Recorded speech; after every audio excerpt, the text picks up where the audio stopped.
Okay, so um, I'm kind of aware that the world is burning around me, around you, around us. Um, and I'm trying to figure out how to just integrate reality um, into talking, because I don't want this to be some um, antiseptic space that is just not honest. So I'm figuring that out. But right now, this is kind of what I call somebody that's helping me with dance. Use the word sanctuary, and it's actually perfect because I was thinking like the word, another word, but sanctuary is perfect. So I have to figure out exactly what to call it, if this will be like the healing, transformation, accountability sanctuary. I'm not sure yet. But, it's kind of in process and it's not really taking exact shape yet. I'm still working on like some of the stuff for the pictures that I'd like to have for the walls. For example, I'll give you an example of that. So I'm going to put this in a picture frame, and I have about 7 of these done. I have to print out an image of Dr. Mae Jemison. I have an image of a dancer. You may know her name, named Michaela DePrince, who has passed away recently. May you rest in peace. Um, Beautiful girl.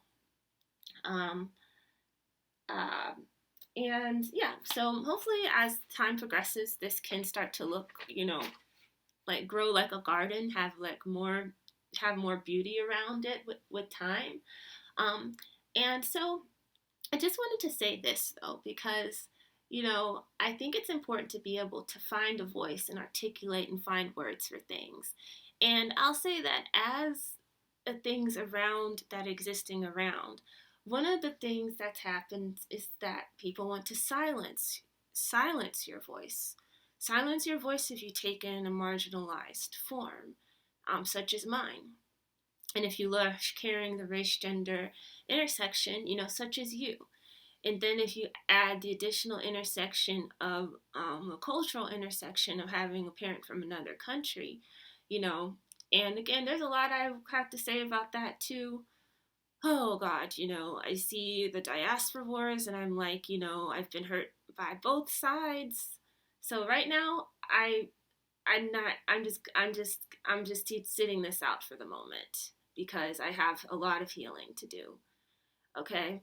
And I think videos like this are part of that journey. So it should be interesting because in reclaiming my blurred girl self and finding my memories from Georgia and finding my story in Nigeria, these things that have been kept from me, like the puzzle pieces that I have to put together without having words to say the story that was not given to me, you know. Um, Perhaps this is a sort of revolutionary. I don't know. I'm not trying I'm just trying to stand in awareness.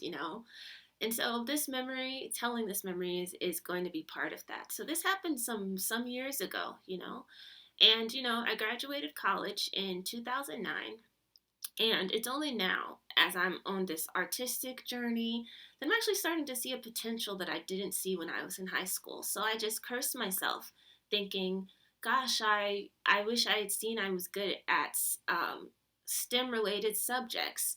Or I wish I had seen the potential that I had to study other things, but I didn't then. Okay? And so I'm figuring out things now, like a lot later, right? And anyway, with that said, is that I'm in this city now, pursuing a goal I've been working on since I graduated, and a goal I had even when I was in high school. But I'm not gonna lie, I didn't feel smart enough or good enough around the environment that I was in to have like a lot of white students, and so I downplayed what was possible for me.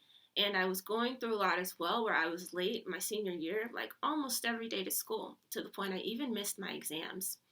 And the teachers still let me take my tests, even though I should have, if I had gotten a zero on all of those things, I would have, like, I don't know what would have happened. So that still helped me to graduate, 17 out of 89 students, But anyway, I'm kind of getting to all of these things because I am old now and I'm only just now starting to articulate my experience and my story. And why is that? Because I realize now that at my intersections, actually my invisibility is a default. So the fact that somebody within my story would actually have words to say regarding it when my actual existence has been programmed, I actually don't think for myself. I think what others have told me to think. So even having to face that reality as well. Um, so that's not happening here though. So I'm going to talk about this experience I had in college with a person, a boy I'd been friends with, and I was thinking maybe that he would be more supportive than he was in this comment. And even now, I don't know if I still have emotion around it because I think that as I kind of have this chrysalis beginning to, I don't know, what is a chrysalis in a butterfly? I actually don't know. But I always liked butterflies since I was a kid to the point that, I guess I wanted to be, I don't know, sometimes you just be saying stuff like, why would you want to be a butterfly when you grow up? But I would say things like that, anyway. So still, as I'm starting to come out of my cocoon, you know, I don't know if these things really bother me anymore, but I think it is an example that shows things I couldn't yet articulate, but that when you can't articulate things, I don't know if I always believe that water seeks its own level. I sometimes believe that sometimes things see when you've been leveled out or when you've been harmed to the point that it's kind of taken a piece of your soul out. So that seeks you. I think that there's more complexity to a statement like that. But basically, yes, in the sense of where you are, it still kind of maintains the some same path. And so I remember how much in college I we'll get to this in a minute. But I was in the room with this person and it would have been after it was like either after I graduated or close to that time period. And I don't know, we were listening to music and I think I was trying to like edit a video that I had made. Um that's another story as well. But this video had been like a remake of Thriller. And I had been working on a script for it of like redoing it from a girl's perspective. And so I had called it Thrill, her, with a parentheses, with an H. And so it was just telling the story of the girl's perspective of what would happen if she turned into a vampire. And that was actually something that I'll have to talk about another time. But I think it was in that time that I was editing the video and basically this person was in the room too, so we were just kind of hanging out. And I remember saying something along the lines of like, I don't know if people would want to work with me or be around me because I'm dark skinned and I just have that insecurity basically. And he goes on and kind of agrees with me and says like, oh yeah, that might be the case or something like this. And so this is just one of the many experiences that I'm having. And I realized that as I'm kind of taking in this information, I didn't really say anything. And in this time period, I didn't really say anything. I kind of just took in all of this information. And I actually think that is actually a statement. I actually hate that person, that I hate that the person actually agreed with me rather than, so we'll get to that in a second. So that was just taking in information. So basically, I was like a computer that had no, I had no virus protection. Okay, I was just taking things in, and so basically, I was susceptible to all of these different things coming at me, and to all of this malware, all of these comments. They're basically malware, and after a certain point, what happens? Shuts down, the computer breaks down and no longer works. And, when I had gone back to Atlanta and kind of basically had a breakdown from all of these different experiences, and I have so many that I'd like to talk about. It's been such a long time, but it's funny how it's taken me such a long time to be able to find words for these experiences. And expressive journaling has helped me a lot. Expressive blogging has helped me a lot. Gosh, I don't want to have those little nasty things around my mouth. I'm sorry. Let me see. I'm not going to do that here. Okay. So basically, it said that. And so when I got back to, okay, so I'm not even telling, like, I'm not even telling a part, I'm not even telling a fraction of a percent of so much where I felt guilty that I haven't addressed something else yet. But basically, when I got back to Georgia, basically, I was, my mom was okay with me living with her. Whereas, why didn't I have, I just, I'm, uh, let me just focus on this memory. So, and staying with her within that time, in a short period of time after coming back, I guess you could say coming back home, I had like a breakdown. I had kind of like a mental breakdown where I had realized that I had wasted my life away and not really been focused in school the way a lot of kids are, young people are, young students are, that make it to get ahead in their lives. And I just realized that I had been like, oh gosh, like I didn't even know that something like law school could be possible for me, or just a lot of different things that, you know, as this phase is rewiring now, I just I'm just looking back, going back, and thinking of all the mistakes I've made. I guess that can count as one. But basically, there's other things too with a lot of the different experiences that I had had, and for the first time, I was starting to like. I just couldn't really walk with them anymore because it just was like hit after hit after hit, like total knockout, total knockout, and she's just laying on the floor, disoriented, and her soul has literally left her body type of things.